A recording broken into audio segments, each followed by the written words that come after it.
Amazing courage and initiative remembered now in 999. All of tonight's events are true stories. We've sometimes used actors or stuntmen, but everything you hear is based on the accounts of the people involved. Tonight on 999... Gourock, Renfrewshire, population 10,350, rank number 909.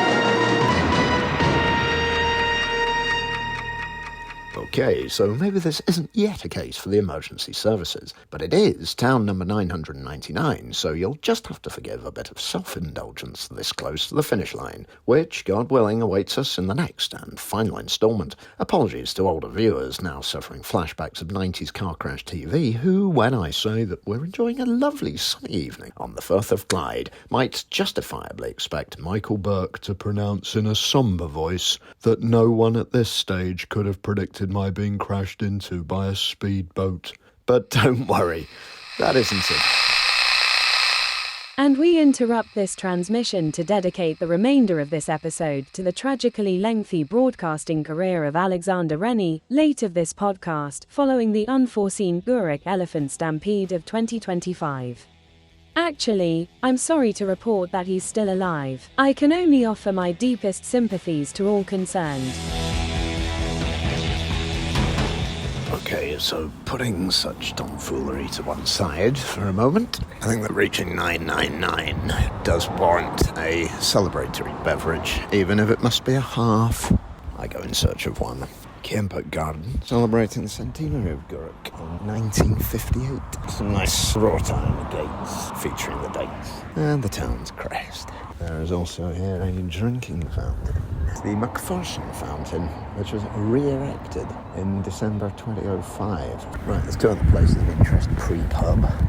One is the Gourock. It's in quite an elevated position, walking up Castle Garden. Apparently the site of Gourock Castle until the mid-18th century, when it was demolished and cannibalised for the building of Gourock House, itself demolished in the mid-20th century. And this wastefulness is perhaps a theme here as we read of how impressive the train station once was, befitting its having taken the then longest rail tunnel in the UK to push the terminus this far, only for there now to be virtually nothing left of it. At least the trains still run, however, and St John's Church here, whilst not the eldest in town, creates an eye-catching landmark with its crown and spire.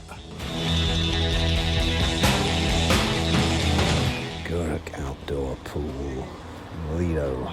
May not be a tourist destination, but I do remember it being featured on the front page of the Telegraph a few weeks ago during the heat wave. There's the diving board. The backdrop across Firth to Dunoon is quite spectacular. I'm sure the Telegraph had to get permission from everybody that was in the photograph in their bathers. We have some very shabby tenements there. One of them proudly with a big Rangers supporters flag and Northern Ireland flag also. No prizes for guessing where their loyalties lie. I am stood on top of the mound at Kempock Point, commanding a very decent 360-degree view. But the Kempock Bar is markedly shut. Let's give that one a miss. About Cleats. Another half of the Joker IPA, please. 260, please. Thank you very much. So, as we settle into a seat with a very pleasant view across the water, it's time to regale you with a few points of historical interest. First was James IV setting sail for a tour of the Western Isles from here in 1494, followed over the centuries by Glaswegian holidaymakers Charlie Barr, who skippered the New York Yacht Club to 3 consecutive America's Cup victories, and even, during World War II, Glenn Miller. Some of the first kippers in Scotland were cured here in the late 17th century, and the town later gave us authors Ian Banks and Ian M. Banks, who, it turns out, are the same person. For me, though, it's time to sup up and grab a last view of the place from Lyle Hill. Cheers.